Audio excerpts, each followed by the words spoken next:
तो भाई लोग कैसे हो। आज मैं आप लोग के सामने लेके आया हूँ एक म्यान दो तलवारें कोबी और डोगा की स्टोरी है। चलिए स्टार्ट करते हैं। जंगल में एक से बढ़कर एक हिंसक व खूंखार जंगली जानवर बसते हैं। जंगली और भूखे आदमखोर जंगलियों से भरा है जंगल। जल्लादों की इस भरी धरती में आने का मतलब है कदम कदम पर मौत से सामना। लेकिन सबसे बड़ा हिंसक है कोबी, जिसकी एक दहाड़ से जिंदगी सांसें लेना भूल जाती है। सहम जाता है पूरा जंगल। जंगल में आने के बाद जो बन गया है जंगल का जल्लाद। इंसानों का वेश धरे शहरों में भी बसते हैं हिंसक, खूंखार, खूनी व दरिंदे जानवर। ये कत्ल करते हैं इंसानियत का, हैवानियत जिनका पैसा है, कानून जिनकी ठोकर में है और दरिंदगी जिनकी नस नस में। लेकिन इनसे भी बड़ा दरिंदा है, इनसे भी बड़ा जल्लाद है, जिसकी मासूम आंखों ने बचपन से लेकर आज तक इतने कत्ल देखे, इतनी दरिंदगी देखी, इतना खून व अत्याचार देखा कि उसके सीने में दबा इंसान मर गया और जो जागा वो था डोगा। मुंबई की बदनाम व काली अपराध की दुनिया का जल्लाद डोगा। अपराध की दुनिया के बाप बने बैठे अपराधियों के गले काटने को ये बन गया था मुंबई का बाप। असम के इस शोले को अपने असीम प्यार के छींटों से ठंडा कर रखा था जैन ने, जो कोबी की पत्नी थी। मगर एक एक दिन वो छींटे ओस की बूंदों की तरह भाप बनकर उड़ गई। कोबी का दिल टूट गया। गम, अपमान, गुस्से व ईर्ष्या की आग में जलते हुए कोबी को बरगलाया जंगल में पहुंचे एक माफिया बॉस ने और मुंबई लाकर उसे बना दिया मुंबई के अपराधियों का बाप। एक अपराध का रक्षक, एक अन्याय का रक्षक, एक कानून को काटेगा, दूसरा कानून काटने वाले को काटेगा। अब होगा टकराव दो जल्लादों का, क्योंकि अब है एक म्यान दो तलवारें। मुंबई का हर छोटा बड़ा गैंग चाहता है मुंबई माफिया का चीफ बनना, लेकिन बड़ी प्रतिद्वंद्विता है बुड्ढा भाई की कोबी ऑर्गेनाइजेशन और बड़ा भाई छोटा भाई की किंग ऑर्गेनाइजेशन के बीच। हफ्ता बाप को हफ्ता मांगता है, क्या देता है ना हफ्ता बाप, अपन तेरे को हफ्ता देता है ना। ए पैसा हाथ में क्यों नहीं रखेला तूने, हफ्ता बाप का टाइम खोटी करता है, चीर दूँ क्या तेरी आंतड़िया। गलती हो गई हफ्ता बाप, तो गलती की सजा भुगत, डबल हफ्ता डाल। मेरी सुन लिया, मैंने सुन लिया, पेटी माल से भर भर गईली है हफ्ता बाप, तो सूरज डूबने से पहले इसे बड़ा भाई के पास पहुंचाओ। पेटी बुड्ढा भाई के पास जाएगी हफ्ता बाप, और तू हड्डी तोड़ के हाथों सीधे यमराज के पास। अपुन बाप पे हड्डी तोड़े हफ्ते का भी और तुम सब का भी। यमराज के घर अपुन तुमको भेजेगा। धाड़, कोबी भाई के आदमियों से बात करने की तमीज़ सीख। मुंबई आकर ये तमीज़ तो तू भी भूल गया है कि ये जंगल नहीं इंसानों की बस्ती है, जहाँ अपराधियों के लिए अगर कोई जगह है तो वो है जेल। और मैं नहीं चाहता कि तू वहाँ जाए। मैं तुझे वापस असम भेजूंगा तेरे जंगल में। ओफ, क्यों? मुंबई क्या तेरे बाप की है डोगा? अब कोबी मुंबई में रहेगा, मुंबई का बाप बनकर। मुंबई का बाप मैं हूँ। अच्छा, तू मेरे कदमों की खाक भी नहीं। कोबी भाई अपने आदमियों के साथ वापस लौट गया। कोबी भाई, बड़ा भाई, अपनी इस शिकस्त पर बौखला उठेगा और डोगा भी पता नहीं कहाँ जाकर गिरेगा। वाह, क्या पटकेला है कोबी भाई ने। गनीमत थी कि डोगा को ये पटकी समुद्र की सतह पर पड़ी थी। उसे और समझना होगा। मैं उसे कोबी भाई नहीं बनने दूंगा। डोगा और कोबी के बीच पटकनियों की संभावना बढ़ती नजर आ रही थी। बड़ा भाई और बुड्ढा भाई के बीच भी पटकनियाँ जारी थी। बुड्ढा भाई धीरे धीरे मुंबई माफिया पर अपनी पकड़ मजबूत करता चला जा रहा है। घटिया, अगर यही हाल रहा तो हमारी गुडविल खत्म हो जाएगी और हम कटोरे थाम कर सड़क के चौराहे पर भीख मांगते नजर आएंगे। ऐसी नौबत नहीं आने देंगे बड़ा भाई। मुझे भी इसी बात की तसल्ली है, लेकिन मैं चाहता हूँ कि पहले किसी तरह छोटा भाई को जेल से बाहर निकालूँ। क्रिन क्रिन, एक मिनट। फ़ोन बुड्ढा भाई का था। तो तुम्हारी ज़िंदगी के बहुत थोड़े दिन ही रह गए हैं बुड्ढा भाई। सोच लो बड़ा भाई, अगर फ़िलहाल मुझे मौत आ गई तो तुम्हारी मुश्किलें बढ़ जाएगी, क्योंकि इस वक्त मैं तुम्हारी एक बहुत बड़ी मुश्किल को आसान कर सकता हूँ। मौत ही मेरी उन मुश्किलों को ख़त्म करने का सबसे आसान रास्ता है, तुम्हारी मौत। हाँ, लेकिन उस सूरत में तुम अपने छोटे भाई को जेल से बाहर निकलवाने का सपना पूरा नहीं कर पाओगे, जिसकी मैं तुम्हें गारंटी दे सकता हूँ। तुम चाहो तो वो आज रात ही तुम्हारे सामने हो सकता है। क्या बक रहे हो? तुम मेरे दुश्मन होकर ऐसा भला काम क्यों करोगे? पैसे के अलावा सब हमारे दुश्मन है बड़ा भाई। ये भला काम भी मैं पैसे के लिए करूँगा। बोलो, 2 करोड़ में सौदा तय करते हो? अपने भाई की आज़ादी सिर्फ हाँ या ना में बोलो। अगर तुम ये कर सकते हो तो मुझे ये सौदा मंजूर है, क्योंकि तुमसे हमारी दुश्मनी एक तरफ और सौदा एक तरफ। तो फिर समझ लो तुम्हारा भाई जेल से बाहर आ गया। फ़ोन डिस्कनेक्ट हो गया। पागल हो गए हो क्या? बुड्ढा भाई कहता है मैं 2 करोड़ खर्च करूं तो वो छोटा भाई को जेल से भगा सकता है। वो ठीक कह रहा है, रुपये कभी कभी पाँव का काम भी करते हैं। 2 करोड़ में छोटा भाई की रिहाई का सौदा बुरा तो नहीं है बड़ा भाई, लेकिन हमें सावधान रहना होगा। पता नहीं बुड्ढा भाई किस खुरापात के चक्कर में है। इस सौदे की नाकामी में भी मेरा फ़ायदा होगा, क्योंकि जेल ब्रेक की कोशिश करने वाले बुड्ढा भाई के पीछे पुलिस हाथ धोकर पड़ जाएगी। और देखना ये भी तो है कि वो इस काम को करेगा किस तरह। इधर बुड्ढा भाई के चेहरे पर चमक बढ़ गई थी। बेवफा निकली, पति का साथ छोड़ गई। अच्छा हुआ मैंने उसे मार डाला। ये क्या बड़बड़ कर रहा है? सौदा हो गया टाइगर। बेचारा बड़ा भाई हैरान परेशान होगा कि मैं ये काम करूँगा कैसे। उसे नहीं पता कि बुड्ढा ऑर्गेनाइजेशन अब को भी ऑर्गेनाइजेशन बन चुकी है, जिसके लिए अब कुछ भी असंभव नहीं। टाइगर वो चीफ है, अदब से संबोधित करो उसे। शायद प्यार में धोखा खाया है उसने। सॉरी बुड्ढा भाई। बुड्ढा भाई इसे क्या कहते हैं? बड़ी मज़ेदार चीज़ है। सब कुछ मस्त सा लग रहा है। बस को भी अब और ज़्यादा पियोगे तो नशा बढ़ जाएगा और फिर तुम काम नहीं कर पाओगे। आओ मैं तुम्हें बता दूं कि जो काम अब तुम्हें करना है वो तुम ही किस तरह करोगे। टाइगर तुम लोग भी सुन लो, क्योंकि तुम्हें भी कोबी भाई के साथ जाना है। टाइगर की आंखों में गद्दारी का खून उतरा हुआ था। कोबी के रहते संगठन की चीफ की कुर्सी हमें नहीं मिल सकती स्वीटी, और जब तक ऐसा हो नहीं जाता मैं शर्ट नहीं पहनूंगा। हमारी ऑर्गेनाइजेशन का नाम हम तीनों में से ही किसी के नाम पर होगा, या तो टाइगर, या तो स्वीटी, या फिर जल्लाद। सौगंध लेते वक्त चाणक्य ने बाल खोले थे और तुमने अपनी शर्ट, लेकिन ये होगा कैसे? मुझे तो उस राक्षस की शक्ल देखकर ही पसीना छूट जाता है। आज ही होगा स्वीटी, आज वो जेल ब्रेक करेगा और हम उसकी खोपड़ी।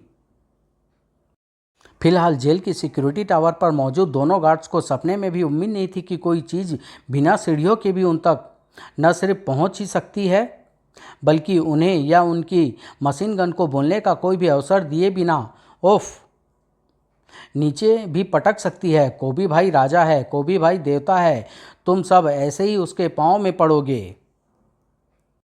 तुम इधर ही रहना बाप। अपुन अभिच छोटा भाई को लेकर आता है, फिर तुम्हें वापस ऊपर तुम्हारी जगह पर पहुंचा दूंगा, क्योंकि बुड्ढा भाई ने कहा था कि जब मैं सिक्योरिटी टावर से दनादन गोलियां चलाऊंगा तो जेल का सारा स्टाफ फौरन बाहर आ जाएगा और मैं उनसे आसानी से निपट पाऊंगा। मुंबई सेंट्रल जेल के इतिहास में शायद ऐसा अभूतपूर्व हंगामा पहले कभी नहीं हुआ होगा। सर सर सिक्योरिटी टावर से गोलियां चल रही है। ताबड़तोड़ चलती गोलियां यकाएक चलनी बंद हो गई, लेकिन तब तक लगभग सारा स्टाफ बाहर आकर अपनी पोजीशन ले चुका था। शायद मशीन गन में गोलियां खत्म हो चुकी हैं। गोलियां कौन चला रहा था? कोई ऊपर जाकर देखो। टावर पर तो कोई नज़र नहीं आ रहा। ऊपर जाना है, मैं पहुंचा देता हूँ। ओह गॉड, ये क्या बला है? गोलियां इसी ने चलाई होगी। ये तो कोई राक्षस है। नहीं, इसके चेहरे पर मुखौटा है। मुखौटा तो तुम इंसान लोग लगाते हो। वहाँ जंगल में भेड़िया लगाता है, जैन लगाती है। इंसानियत पर धोखेबाजी का मुखौटा। मेरा चेहरा असली है, ले नोच कर देख। असली है ना?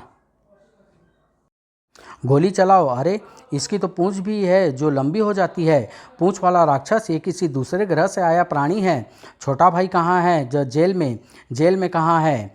तो मैं भी वहाँ जाता हूँ। कोई अंदर जाकर खतरे का सायरन बजाओ। वो हमारे थोबड़े पर 12 बजा गया। अब सायरन बजाने अंदर उसके पीछे कौन जाएगा सर? बैरकों में बंद कैदियों के चेहरे पर फांसी से भी ज़्यादा दहशत पैदा हुई जब उन्होंने कोबी को देखा। जल्दी बोलो, तुम में से छोटा भाई कौन है? छोटा भाई? ये छोटा भाई को ख़त्म करने आया है। ख़त्म करने नहीं, मैं कोबी भाई हूँ। उसे छुड़ाने आया हूँ। बैरक का जंगला ही उखाड़ दिया। छुड़ाने? अपुन छोटा भाई है। कोबी भाई अपुन है छोटा भाई। ये झूठ बोलता है। मैं छोटा भाई हूँ। अपुन है छोटा भाई। ओए चुप, ओए खोती दिया। मैं वहाँ छोटा भाई। ओए कोबी, ओए छेती इधर आ। कोबी भाई, छोटा भाई उधर नहीं, इधर है। मैं छोटा भाई हूँ। कोबी भाई, मेरा तो कद भी छोटा है। मैं छोटा भाई हूँ। अरे क्यों झूठ बोलन लागरिया से? तेरा नाम तो चड्डी लाल है। कोबी भाई, ये लोग थारा ध्यान भटकाण की कोशिश करन लागरिया से। छोटा भाई मैं सूँ, तू बस मने जल्दी यूँ से निकाड़। हैं? इतने सारे छोटा भाई, मगर बुड्ढा भाई ने तो कहा था कि छोटा भाई एक होगा और मुझे जेल पहुंचते ही उसका पता चल जाएगा। उस जबरदस्त शोर ने उस बैरक में सोए इकलौते कैदी की नींद भी उड़ा दी थी। ये कैदी इतना शोर क्यों मचा रहे हैं? जेल में आग लग गई है क्या? जेल में आग तो नहीं लगी थी, मगर हंगामा उससे कुछ कम भी नहीं हो रहा था। ठीक है, मैं तुम सबको बाहर निकालता हूँ। इतनी ताकत! ये कोबी भाई तो हमारे लिए फरिश्ता बनकर आया है। आज बाहर रोकने वाला भी कोई नहीं है, वरना अब तक सिक्योरिटी आ चुकी होती। शोर सुनकर इकलौते कैदी के कान खड़े हो चुके थे। ये सब अपने आप को छोटा भाई क्यों कह रहे हैं? छोटा भाई तो मैं हूँ। ये सब अपने आप को छोटा भाई कह रहे हैं, पर मुझे तो छोटा भाई को छुड़ाना है। सबको छुड़ा दिया। अरे तुम बच गए, तुम भी छोटा भाई हो ना? ठहरो, तुम्हें भी छुड़ाता हूँ। बेवकूफ़, छोटा भाई तो मैं ही हूँ, पर तुम कौन हो? मुझे बाहर निकालो। बेवकूफ़? तूने मुझे बेवकूफ़ कहा? कोबी भाई को बेवकूफ़ कहा? ओफ, छोड़ दे, अभी अंदर आकर बताता हूँ तुझे। तो तू अंदर नहीं आ सकता, तेरे पास ताले की चाबी नहीं है। किसे कहते हैं ताला? दोबारा कोबी भाई को बेवकूफ़ बोल बोल। मैं कौन हूँ? मैं छोटा भाई। अबे तू नहीं, मैं पूछ रहा हूँ मैं कौन? अब मेरा नाम याद रखियो, मेरा नाम है कोबी भाई। कोबी वहाँ से जाने के लिए पलटा। गनीमत थी कि छोटा भाई जल्दी ही कोबी के घूंसे से उबर कर बेहोशी के अंधेरी से रोशनी में आ गया। उफ, कमबख्त इंसान तो नहीं था वो। ये तो मेरा दावा है, पर वो कौन था? मुझे क्यों छुड़ाने आया था? किसने भेजा था उसे? भेड़िया, राक्षस, गोभी? नहीं, कोबी, कमबख्त जिसे छुड़ाने आया था। उसके अलावा सबको छुड़ा दिया। उसे ज़रूर बड़ा भाई ने ही भेजा होगा। बाहर निकलते ही कोबी अचानक फिर उसके सामने आ गया। तुम गोभी भाई? सॉरी कोबी भाई, महाशक्तिशाली। मैं बेवकूफ़ था जो तुम्हारी ताकत को नहीं पहचान पाया। मगर तुम यहाँ क्यों खड़े हो? मैं छोटा भाई को छुड़ाने आया था, सब तो छूट कर भाग गए। अब मैं अपने साथ किसे लेकर जाऊँगा? तुम मुझे लेकर जाओ, क्योंकि सिर्फ मैं छोटा भाई हूँ, बाकी सब तुम्हें धोखा दे गए। मैं जानता हूँ कि तुम्हें मेरे भाई बड़ा भाई ने भेजा है, और इसी बात का सबूत है कि मैं छोटा भाई हूँ। अब क्यों मारा?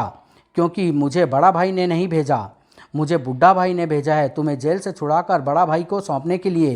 अरे मैं खुद चल कर जा सकता हूँ। कमाल है, बाहर कोई भी अधिकारी नहीं है, जेल का फाटक भी खुला है, सब इसके डर से भाग गए होंगे। कमाल की चीज़ है। पर मुझे अफसोस हो रहा है कि ये सुनकर कि इसे बड़ा भाई ने नहीं भेजा, वरना मैं खुश हो जाता। कोबी के वहाँ पहुँचते ही वैगन का दरवाज़ा खुला। अरे, मुझे आलू की बोरी समझा है क्या? कोबी खुद भी उस वैगन में समा गया। चलना तुम्हें है हमारे साथ, वहाँ जहाँ से तुम इसे भाग कर लाए हो, यानी वापस जेल। ओह, छोटा भाई तो फौरन लुढ़क गया, मगर उस स्प्रे ने कोबी जैसे शक्तिशाली प्राणी के मस्तिष्क को जैसे शून्य कर दिया। पुलिस समझ चुकी थी कि कोबी जैसे प्राणी पर काबू पाना स्प्रे के बाद भी संदिग्ध है, इसलिए जैसे वो पूरी तैयारी के साथ आई थी। Hurry up, click, welding machine लाओ। इलेक्ट्रॉनिक वेल्डिंग मशीन ने पलक झपकते ही वैगन के सभी दरवाजों को वेल्ड कर दिया गया।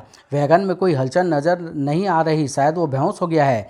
हवलदार पांडुरंग, तुम विंड स्क्रीन से अंदर झांक कर देखो, क्योंकि बाकी शीशे काले हैं। ये देखो कि वो बेहोश हुआ है या नहीं। Yes sir. ओफ, वो होश में है। कोबी तो होश में था, मगर पुलिस फोर्स बिना क्लोरोफॉर्म के ही अपने होश खो देने वाली थी। Oh no, my god! वो अपने पंजों से वैगन की छत फाड़कर बाहर आ गया।